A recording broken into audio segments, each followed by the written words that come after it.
I love it. I love it. I love it. Look at this. This is the greatest thing I've ever seen. Hey, I'm not surprised. Hey, what's poppin', my homies? What's good? UFC 298, Ilia Topuria taking on Alexander Volkanovski. This is going to be a fire main event, a fire co-main, the whole card. It's going to be fire. Now, looking at my bets from last week, yeah, I got dusted. Again. I did get Prates, which, you know, that bet kind of looked a bit dusty. Right until the left hand, the sniper left hand. Put down Trevin Giles, pure dusted. And I also got Michael Johnson, which, you know, at minus 120, that was more like a minus 900. Dusted Darius Flowers. I've already said dusted 2 times with the breakdown. But you also lost a few bets, which you can see on the screen. Now, looking at the MoneyCity champions on the screen, if you see your name on the screen, you already know. That's money. Pure money. The MoneyCity champions, the MoneyCity gang. Hopefully I can join you. Hopefully. Alright guys, let's go. Alright, first matchup on the card, we've got Andrea Lee taking on Miranda Maverick. Now guys, essentially what we've got here is women's mixed martial arts, right? So using logic in this situation, it doesn't work as much as what it should. But it is a proven strategy that if you just bet the underdog with women's mixed martial arts, you're going to make profit. But looking at the matchup we've got, Andrea Lee is technically pretty good. Her Muay Thai kicks are always on display. She's decent on the mat. Her grappling's up to scratch. If you look at her UFC record, there's a few split decision losses that have gone against her, and I feel like her UFC record kinda doesn't do her justice. She's also not that explosive on the feet, which is something you kinda need with women's mixed martial arts, because the physicality of women's mixed martial arts does seem to be most important, in my opinion. Obviously the technical side does matter, but it's mainly the physical with women's mixed martial arts. Now guys, Miranda Maverick is pretty physical. Her wrestling's very good. Her grappling's very good. She was out-grappled by Erin Nurmagomedov and Jasmine Jasudavicius, but I'd still say her wrestling and grappling should be good to go against Andrea Lee. So guys, my prediction is going to be Miranda Maverick to win the matchup. I think both fighters are fairly decent. You know, Andrea Lee's not bad, Miranda Maverick, she's not bad. But in my opinion, Miranda should get the takedowns against Lee. And I also think Miranda Maverick has better footwork compared to Lee. If you look at Lee, she wants to stay in that Muay Thai range, whereas Miranda Maverick prefers to strike and move. So give me Miranda based on speed, footwork, wrestling, cardio, grappling. I basically think Miranda's more of an athlete compared to Andrea Lee. So that's my pick. Alright, moving into the next matchup, we've got Val Woodburn taking on Oban the Welsh gangster, Elliott. And we're going to start with that. We're going to start with the octagon name of Oban Elliott. So the octagon name of Oban Elliott, the Welsh gangster. Is he a Welsh gangster? I think he is. When you look at the tape, you know, you kind of see what he's talking about. So guys, I would agree that Oban Elliott is a gangster, but he's not a great fighter. He's a fighter that's tough. A fighter that's willing to stay in the fight when things aren't going well. He's a scrappy fighter that's willing to shoot takedowns. He's willing to throw down. His reaction timing isn't the best either, offensively and defensively. He could be faster to the target, which leaves less time to get countered. And defensively, he could slip punches better. He's a tough fighter, but in my opinion, the skill level is pretty low. He's fun to watch though. He's a gangster. Now on the flip side, we've got Val Woodburn, a fighter that got absolutely dusted by Bo Nickal. I was anticipating Bo Nickal getting Val Woodburn to the mat and then dusting him up, but yeah, it was a couple level changes for Bo Nickal, and then the rest is just complete dusteration on the feet. Now guys, should Val Woodburn be in the octagon with Bo Nickal? Obviously not. Obviously not. Should Val Woodburn be in the octagon with Oban Elliott? Absolutely. It's good matchmaking, but on a low level scale. Give me Oban Elliott, the Welsh gangster, to get dropped, to get hurt in round 1. But then I think he's going to essentially survive, work his way back into the matchup, and out cardio Val Woodburn. Now guys, would I bet that pick? I would honestly rather spend 10 hours straight watching Belal Muhammad matchups. That's what I'd rather do. Alright, moving into a matchup between Danny Barlow taking on Josh Quinlan, and both these fighters got to UFC by way of the Contender. So in my opinion, looking at a matchup like this, I feel like the UFC and the UFC fans, they're going to find out who's better. Who's better in a fight between Josh Quinlan and Danny Barlow. But really it's all about finding who's the better Contender Series signing. Because most of these guys do turn to dust, right? The Contender Series signings, some of them do well, but most pure dust. You look at Sean O'Malley, he came from the Contender, he's now a champion. You look at Jamal Hill, he came from the Contender, former champion. Now guys, Josh Quinlan's counterpunching is very good. He's a good counterpuncher. You look at what he done to Jason Witt, turned his chin to pure dust. But if you look at his matchup against Trey Waters, Josh Quinlan was made to be the aggressor instead of the counterpuncher. You know, he wasn't that good being the aggressor compared to his usual counterpunching style. And his counterpunching is good, it's dangerous. But yeah, essentially, Josh Quinlan's had 2 UFC matchups. In the first matchup, he was able to use his counterpunching style. But in the second matchup, he was made to be the aggressor, and that's where he got dusted. Now, Danny Barlow is very fast. He's inexperienced, but so is Josh Quinlan. Danny Barlow's striking, in my opinion, is at a higher level than Josh Quinlan's. And that's just because Josh Quinlan needs to be the counter puncher. He needs the opponent to make mistakes. Whereas Danny Barlow can be the aggressor and the counter puncher. So my prediction's going to be Danny Barlow just based on the fact I think he's a better striker than Josh Quinlan. Alright, moving into a matchup between Zhang Mingyang taking on Brendson Ribeiro. Might have butchered those names. Might have, might not have. Who knows? Someone will let me know in the comment section below. Guys, I'll be honest, I'm not entirely sure what to make of this matchup. Brendson Ribeiro does have an 80-inch reach, which means he can fight at range, cause problems for the opponent at range. Now guys, let's mention Stefan Struve.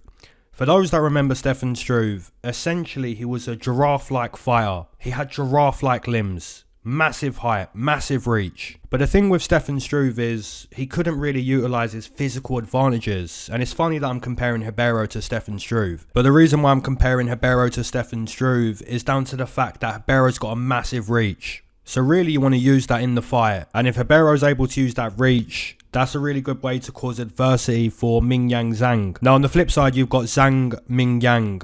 Probably has to get on the inside. He does have to get on the inside. You can see with tape that his boxing isn't going to be effective at range. He's got to get into the pocket.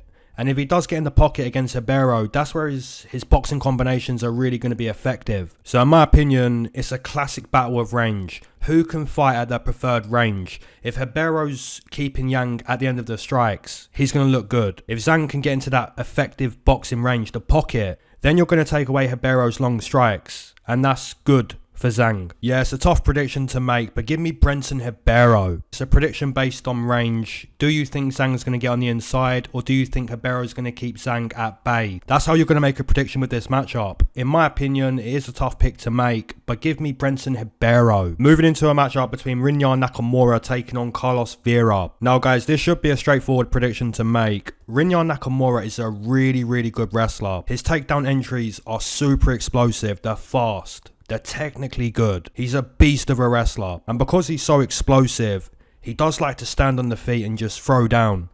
He absolutely dusted Kazimar. Completely dominated Fernie Garcia. Now, the competition isn't exactly improving here for Rinya Nakamura. But he should just go in there and dominate. You know, once again prove that he's a really good prospect. Now, on the flip side, you've got Carlos Vera that got mauled. And when I say mauled, I really mean it. He got mauled by Brad Katona. And Brad Katona is a seasoned, well-trained mixed martial artist, but guys, Rinya Nakamura is still a better wrestler than Brad Katona. And if Brad Katona's mauling Carlos Vera, then Rinya Nakamura is going to do the same thing. He's going to dust him. So using a bit of MMA math to come to the conclusion that Rinya is going to dust Carlos Vera. But like I said, if Brad Katona can out-grapple Carlos Vera, then so can Rinya Nakamura. So yeah, that's my pick. Moving into a matchup between Marcus Rogerio de Lima taking on Justin Tafa. Absolute fire. We know heavyweight MMA is super dangerous, right? For the simple fact that if you get hit clean at heavyweight, it's a guaranteed ticket to see the King of Shadow City, Ben Askren. We know the clean connections at heavyweight do hook you up to the Shadow City server, and both Rogerio de Lima and Justin Tafa have phenomenal stopping power. However guys, de Lima's more of a Muay Thai striker, which means he doesn't only want to generate stopping power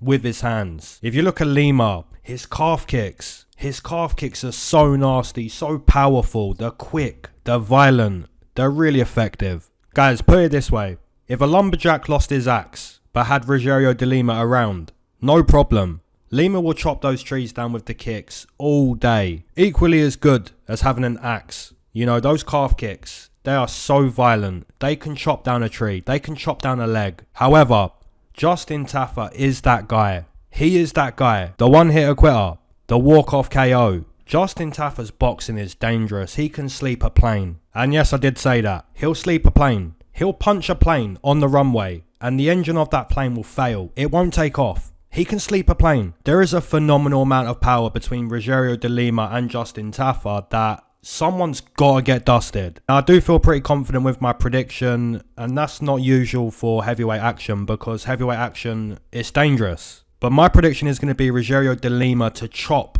the lead leg of Justin Tafa. And those calf kicks really should compromise the movement of Justin Tafa. And they also make the boxer more defensive rather than offensive. And anytime you can make your opponent more defensive in a fight compared to being offensive, bingo. So yeah, give me Rogerio de Lima. Moving into a matchup between Amanda Lemos taking on Mackenzie Dern. Now guys, I'm very conflicted with this matchup. For some people, you may automatically just fade Mackenzie Dern based on her abysmal striking defense against Jessica Andrade, which isn't exactly bad logic because Amanda Lemos is a killer on the feet, but she is more likely to throw nasty fast tie kicks. So guys, the challenge on the feet for Mackenzie Dern is going to be different this time round compared to Jessica Andrade. But one thing's for sure, if Mackenzie Dern's defensive mistakes are still there and the matchup stays on the feet, then Amanda Lemos is very likely to expose those defensive mistakes of Mackenzie Dern. But here's the thing, Amanda Lemos doesn't have good takedown defense. Her grappling is good, but her wrestling, her defensive wrestling, is really bad. You saw Michelle Waterson get takedowns against Lemos. You saw Weili Zhang ragdoll Lemos. Mackenzie Dern isn't a good wrestler.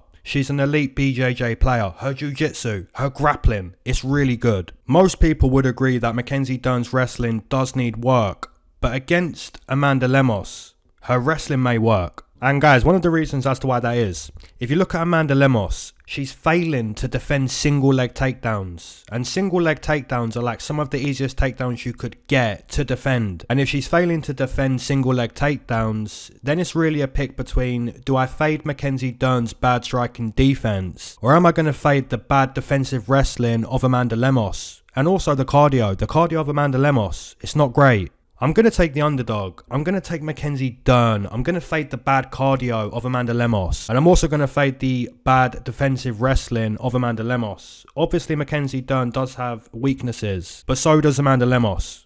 Give me the underdog. If you waited to smoke with me, amen. You've been smoking this whole time, double amen. If you're not a smoker but you enjoy the smoke breaks, that's always been a triple amen gang. Let's go. So yeah, the tolerance break for now, guys, it's got to be done. UFC 298, I've got to get faded. You know, it's mandatory business on a card like this. But guys, what I want to mention in this smoke break is Jack Hermansson and Joe Pyfer. All the credit to Jack Hermansson. Massive credit. You know, Joe Pyfer was faced with the 25-minute matchup. That was the challenge for Joe Pyfer. And guys, in all fairness, Joe Pyfer was cooking. He was cooking in those first 10 minutes. But as soon as Jack Hermansson started to cook, it was game over.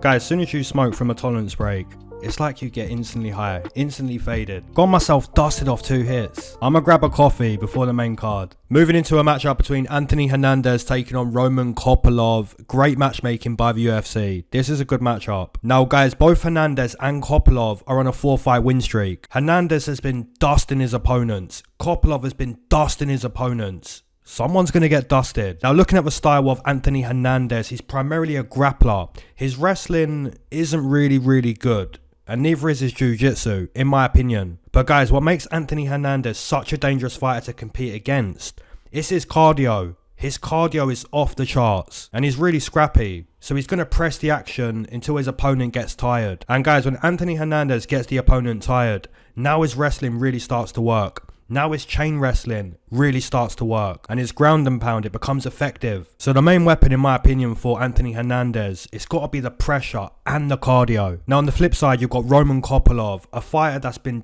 dusting fighters left, right and centre. Roman Kopylov's striking is really good. I remember taking Roman Kopylov as like a nice underdog against Soriano. Everyone was expecting Soriano to dust Kopylov, and the straight punches of Kopylov, the 1-2, it was really clean. It was clean against Soriano. Then you're looking at his performances against Alessio Di Chirico, against Ribeiro. The striking of Roman Kopylov is extremely good. Can Hernandez stay on the feet with Kopylov? No, he cannot. In my opinion, he gets dusted on the feet. But guys, that's what you've got. You've got a matchup where Hernandez wants to fight on the mat. He wants to make you tired. He wants to use his cardio as a weapon. And Kopylov wants to keep the fight nice and technical. He wants you to throw your strikes, and he's going to counter. Now, guys, thinking back to Kopylov against Duraev smashed Kopylov on the mat. Like, if you go back and watch that fight, or just look at the screen, Duraev smashed him on the mat. Like, really smashed him. So, guys, in my opinion, the matchup is decided based on where the fight takes place. If we stay on the feet, Kopylov's going to control that fight. He's going to dust Hernandez on the feet. If the fight goes to the mat and Kopylov gets tired, you know, starts to find himself on the mat, he's got to work his way back to the feet, but now the chain wrestling's good, so he's back on the mat. If you're seeing Hernandez start to get those takedowns, start to push Kopylov against the fence, now we know that Hernandez is starting to implement his style, and he's probably going to break down Kopylov. So the matchup is a very good matchup. I'm going to side with the underdog, Roman Kopylov, but I understand how he gets dusted. You know, Hernandez is a workhorse, and he might dust him. So yeah, the prediction is going to be Roman Kopylov as an underdog. I might bet it, I might not. Alright, moving into a matchup between Merab Dvalishvili taking on Henry Cejudo. Absolute fire. Now, guys, Merab Dvalishvili, this guy's cardio, it's insane. He's always fighting at a really high pace, always throwing kicks, always shooting takedowns, always actively working in the clinch. He's a fighter that doesn't really know what getting tired means. And that's a scary thing. When you don't know how to get tired in a fight, that's a scary weapon. I took Merab as a massive underdog against Peter Yan, and I feel like a lot of people found that performance quite boring. And to be honest, guys, it's maybe not the most entertaining performance you've ever seen. He just kind of spammed single leg takedowns and didn't really let Peter Yan get into a rhythm. This is what Merab does. He fights at a high pace. His pace is higher than the opponent's. He mixes it up, which means it's not just a kickboxing matchup.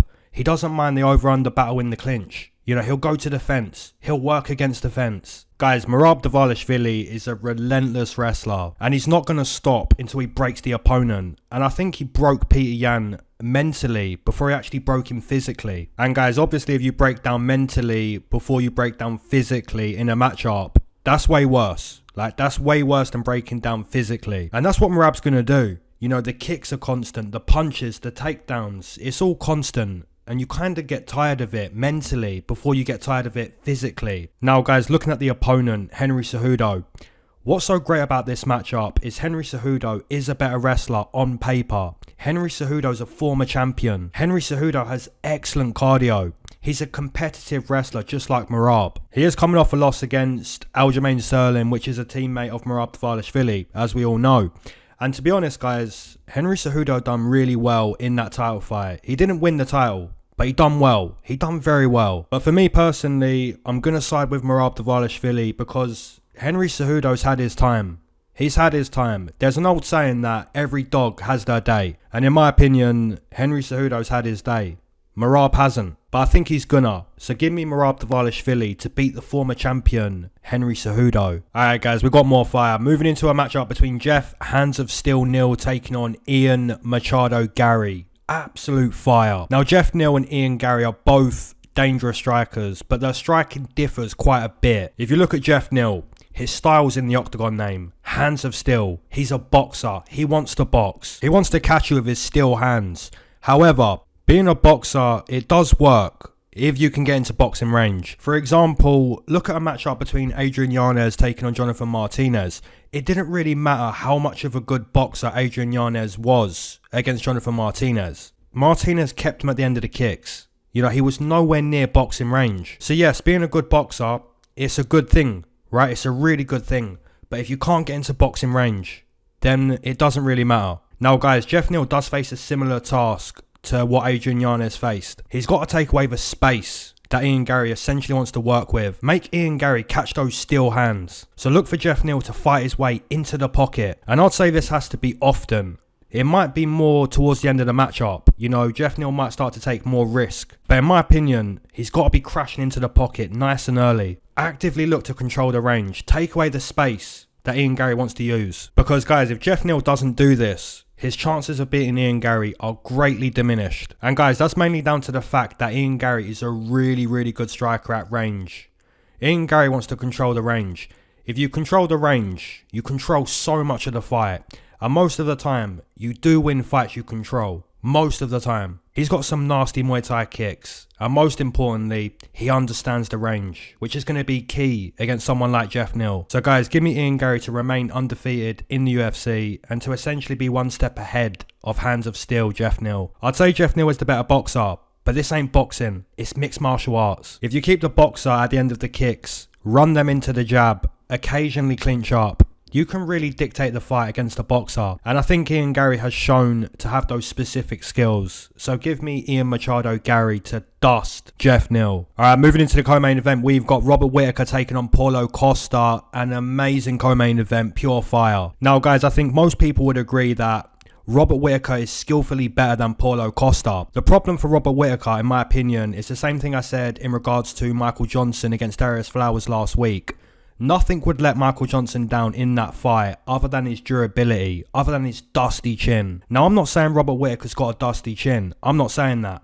But what I am saying is he's definitely taken a fair amount of damage over the years, specifically against Yoel Romero, specifically against Adesanya, and most recently against Duplessis. So the durability of Bobby Knuckles, in my opinion, would be the only thing that lets him down against someone like Paulo Costa. And Paulo Costa has insane power. An absolute physical monster is Paulo Costa.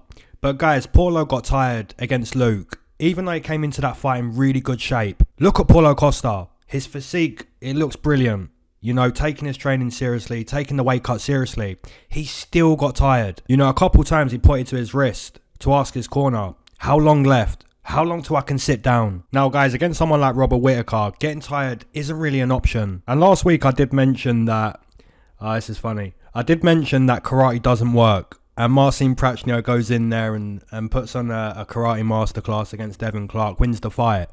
But against someone like Robert Whittaker, he is good with the karate stance, right? And if you get tired against Robert Whittaker, that karate stance is going to work. He's going to fire the oblique kicks. He's going to make it really difficult for you to find the target. And he's going to find the target more often, especially if you're tired. So personally, guys, I'm going to take Bobby Knuckles to win the co-main event. I'm going to take Robert Whittaker to beat Paulo Costa. But like I said, the only thing to let down Robert Whittaker in this co-main event is going to be the durability, the chin. Again, I'm not saying his chin's dusty, but his chin's not like it was 10 years ago. Bobby Knuckles to the death. Let's go. Moving into the main event, we've got Alexander the Great Volkanovski taking on Ilia Topuria. My goodness, guys, someone's got to phone the ambulance because the fire's getting too much. UFC 298, I cannot wait. Let's go. Now, guys, Alexander Volkanovski attempted greatness 2 times against Islam Makhachev, and both times he lost. Most recently, it wasn't up for debate whether he lost or didn't lose against Islam Makhachev because the fight didn't go the distance. He essentially got dusted. Nobody expected that. I knew the body kicks of Islam Makhachev were going to cause problems for Volkanovski, but then he raised a body kick to the head, and that's where Volkanovski gets dusted. Now guys, let's not act like Volkanovski ain't the man. Volkanovski's the man, 100%, and he's looking to remain champion at 145. He's never lost at 145, the king of 145. However, Ilia Topuria is a phenomenal boxer. His boxing is so clean, it's so sharp, so fast. What a challenge this is for Volkanovski. The boxing of Ilia Topuria is so good. And it's specifically the hooks. The hooks of Ilia Topuria, when he lets them fly, great damage is caused. And guys, I think Volkanovski can't really get into the pocket with Ilia Topuria. I know Volkanovski's sharp, he's quick, he's fast. Both these guys can box. But I do believe if Volkanovski gets into the pocket with Ilia Topuria, that's really where you're going to see Ilia Topuria shine. And we know that based on his fight against Josh Emmett. Guys, Josh Emmett is literally a fighter that will dare any fighter to join the pocket. You know, come to the pocket, let's throw punches. Josh Emmett wants to do that. And Ilia Topuria said, look, Josh, I'm going to do that, but I'm going to show you how to box. We don't just throw the overhand right. We don't just keep throwing that same weapon. I'm going to show you how to box in the pocket. He dusted Josh Emmett. In my opinion, guys, I think if Volkanovski remains champion, more than likely he causes a lot of adversity for Ilia Topuria. Now, how do you cause adversity for Ilia Topuria? In my opinion, stay out the pocket. No exchanges take place in the pocket. Volkanovski should stay on his bike, use the jab, use the 1-2, and clinch up. You've essentially got to keep Ilia Topuria away from the pocket. If you do that, more than likely you're going to find a lot of success against Ilia Topuria. Guys, a few days ago in my Discord, I was speaking about Volkanovski being -110. How do we not bet that? How do we not do it? But guys, since watching the tape, oh man, Ilia Topuria's boxing, just look at it. Look what he's doing to Josh Emmett. Guys, the easy prediction to make is going to be Volkanovski, but I'm not going to do it. I'm going to take Ilia Topuria to dust Volkanovski in the championship rounds. Round 4 or round 5. I think at some point late in the fight, Ilia Topuria is going to get into the pocket, let the hooks fly, and I think Volkanovski may go to sleep. As always, guys, let me know you're taking in the main event, the co-main event, your straight bets, your parlays, your MoneyCity bets. And as always, keep your eyes to the sky, never glued to your shoes. Enjoy UFC 298. Peace.